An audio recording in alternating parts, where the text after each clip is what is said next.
now we get to talk about a few different types of sedimentary rocks that are commonly seen, and maturity. I bet you guys didn't know that even rocks can be immature sometimes, just like the rest of us.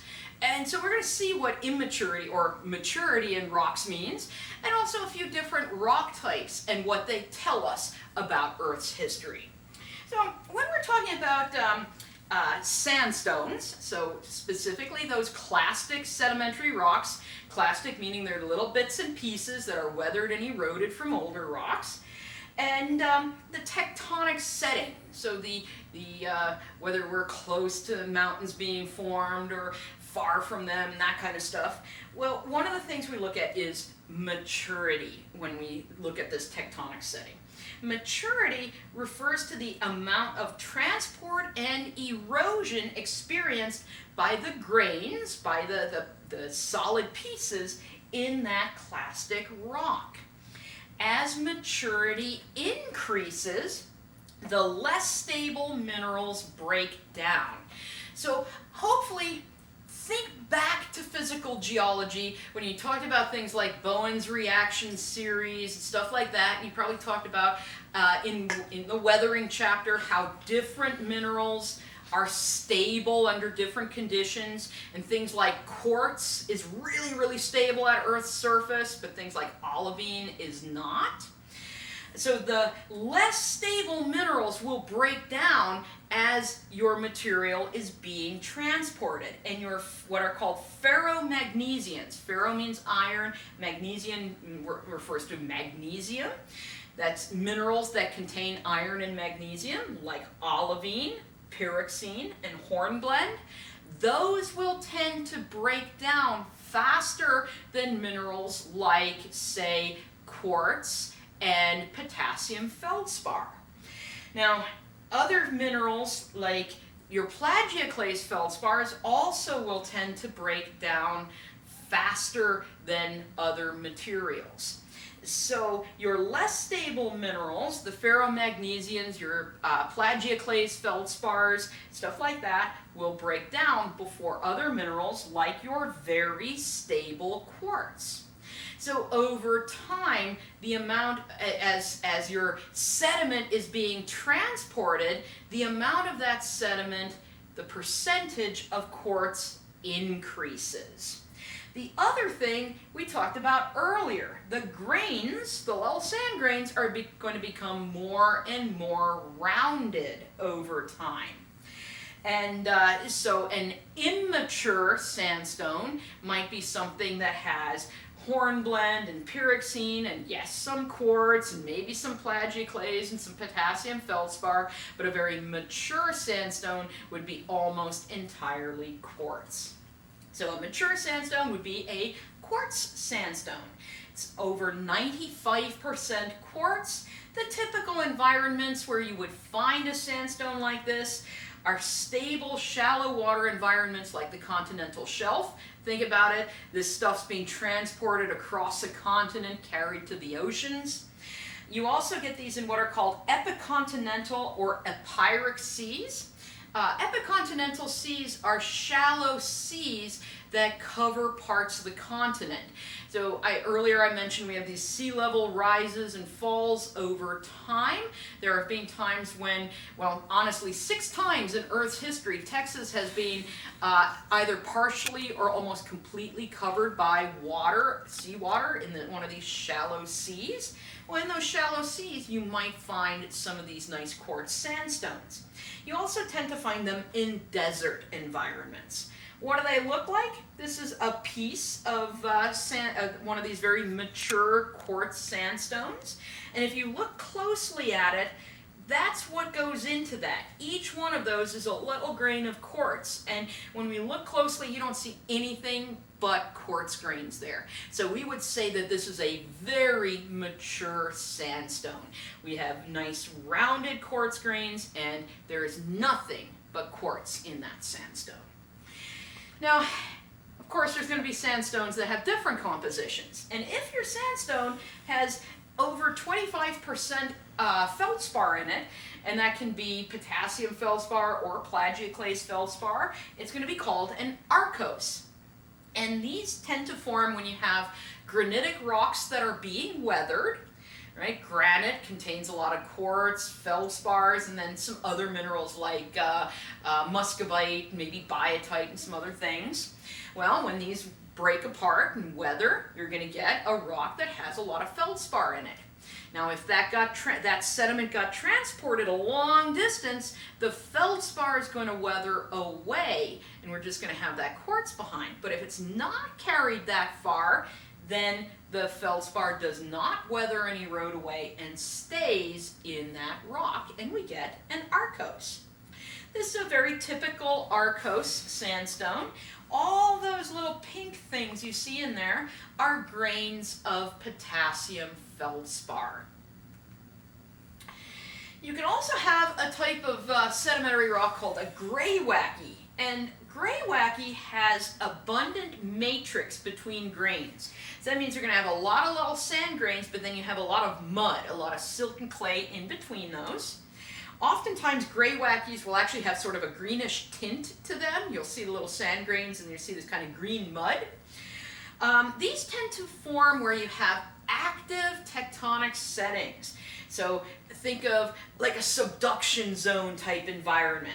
So picture the area just offshore from the Andes Mountains in South America or the Cascade Mountains off in Washington and Oregon. That's the kind of locations where you tend to get Graywackes accumulating.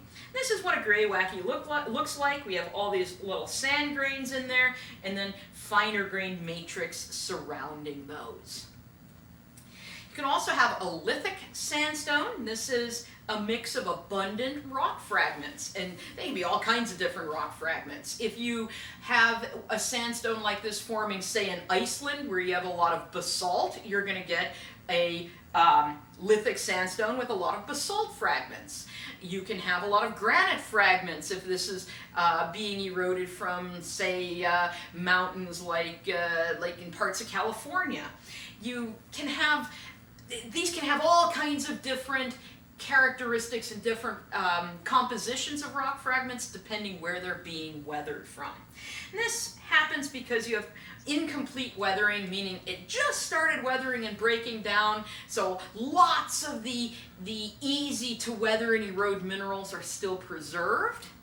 You can have rapid transport, so it got transported really quickly and deposited, so again, things didn't break down that much. And of course, you need rapid burial close to the source to preserve those easy to weather and erode materials. And this is a lithic sandstone, and it's just a bunch of different rock fragments stuck together in that. Lithic sandstones don't have to look like this. They can have different appearances. So one thing that geologists end up doing, and that you will do in a lab, and later on I'll post a video that will help you with this. This is called a ternary diagram.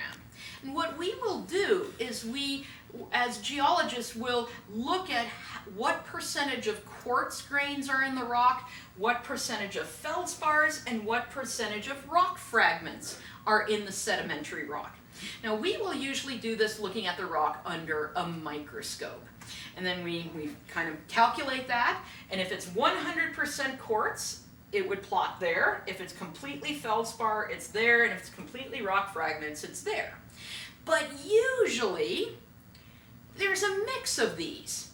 So for instance, if you had 50% quartz and 50% feldspars, it would plot here, right? There's 100% quartz. There's halfway towards quartz, halfway towards feldspar. But you can also have things where there's mostly quartz, so it might be up here, right? The closer to the Q we are, the more quartz there is. But maybe there's a few, some feldspar, so we want to come sort of towards the feldspar, but there's also a few rock fragments. You might plot something in here, and this rock would be called a lithic Archos, meaning an Archos that contains a bunch of rock fragments too. And so you will do these are either called ternary diagrams or QFL plots. You'll plot these into where that specific sandstone belongs. And like I said, don't worry too much about this right now. Just know that this is a tool geologists use. We'll go into more detail in a little bit. But why is this important? Well, here's my QFL diagram, right? Quartz, feldspar, lithic, the ternary plot. And depending where your sandstone plots, it can tell you about the environment where that sandstone was derived and deposited. So our quartz ones come from, remember I said the stable parts of the craton. Often where you have in this area plots, which means lots of rock fragments and feldspars, that's a volcanic area where that sandstone was weathered and eroded from. Or you might have a place where basement rocks are exposed, and that will give you sandstones plotted here. So the reason we use that is, again, to give us a little idea of the history, right? This is historical geology, the history, where did that sediment get derived from? So it can be a very useful tool for interpreting our past. All right, that's sandstones. And sandstones are very abundant sedimentary rocks, but there are other sedimentary rocks that give us clues to Earth's history. And those can be limestones. Limestones are made from the mineral calcite. If you remember from physical geology, the easiest way to tell if you have a limestone is take some acid, drop it on the rock. If it bubbles up, it's calcite, right? That's limestone. Most limestones form in marine environments, but some limestones will form in lakes, in caves, and in hot springs. But the majority are going to have formed in the oceans. Most limestones are also biologic. The calcite is actually secreted, it's created by little organisms, or sometimes big organisms, living in the oceans. They use calcite to build their shells, and then ultimately when they die, those shells go into making the limestone. Now, limestones in the oceans need warm, clear, shallow water to accumulate. So again, if you see limestone preserved, you should be thinking, hey, we had warm, shallow water here at one point in time. This is a fossiliferous limestone. So this is a limestone where we have a bunch of fossils of things like corals. That's some sort of a shell. This is some other type of coral right there. This is in Michigan, but what this tells us, we must have had a warm, shallow sea there at one point in time for this particular limestone to form. Now, when we classify limestones, we look at what makes up the limestone, right? What goes into it. You have grains, you have actual particles, very similar to the sandstones, but these grains are going to be things like little fossils, that's these skeletal remains, so little bits of shells or other parts of organisms. There's going to be ooids. Ooids are tiny little spheres of calcite. You have what are called intraclasts. Intraclasts are where pieces of older limestone or older rock kind of got ripped up and incorporated into that. And then you have peloids, which are just rounded, weird little particles that we're not sure of their origin. Some of them are going to be fecal pellets. That's exactly what it sounds like, but some of them might also be rounded intraclasts that we can't identify, or stuff like that.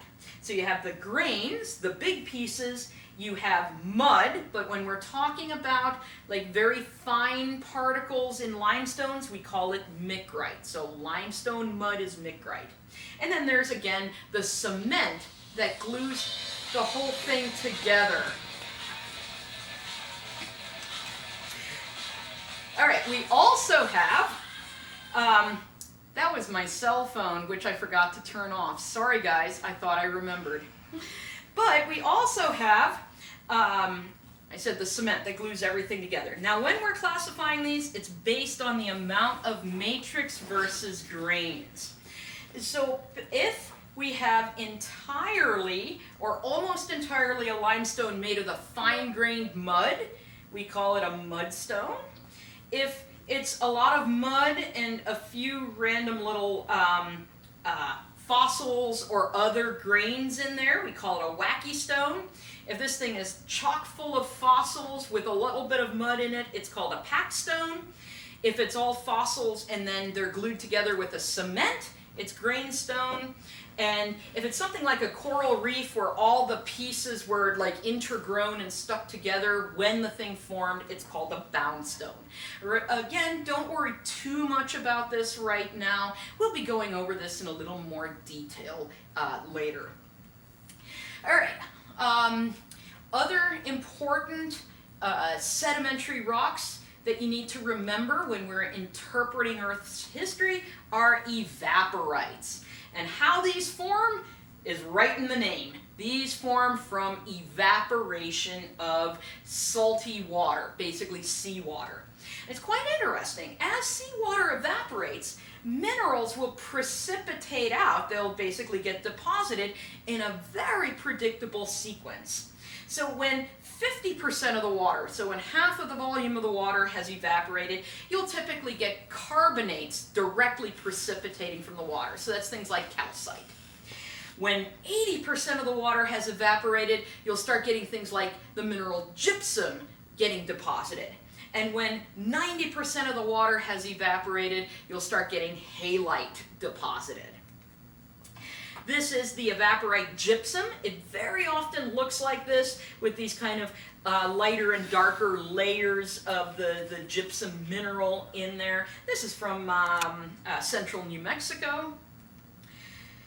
Now, what do evaporites like that gypsum or halite tell us? It tells us that we had extensive evaporation, which really only occurs where we have an arid environment. So you see evaporites, you should start thinking, this place must have been dry in the past. In fact, there are evaporites that you can find up in Nova Scotia, which is a coastal area of eastern Canada. And you think eastern Canada is not known for a desert today, but way back when those evaporites first formed, it was a desert. So that's how these things can kind of give us this vision into the past. And that brings me to the random picture of the day. This is in Michigan, at Michigan Tech. Every year they have what's called Winter Carnival, which is just a really fun time to be there in the middle of winter. And they have hockey games and stuff, but one of the things they do is they build giant sculptures out of snow and ice. And every year there's a theme. And this particular year there's a theme of things around the United States. And so these guys picked New York Harbor, and so you're like riding a boat into New York City to see like the Statue of Liberty and the Brooklyn Bridge and stuff like that. And that just shows, and this is, some of these snow statues can be several stories high, so a very complex part of the fun celebration of winter.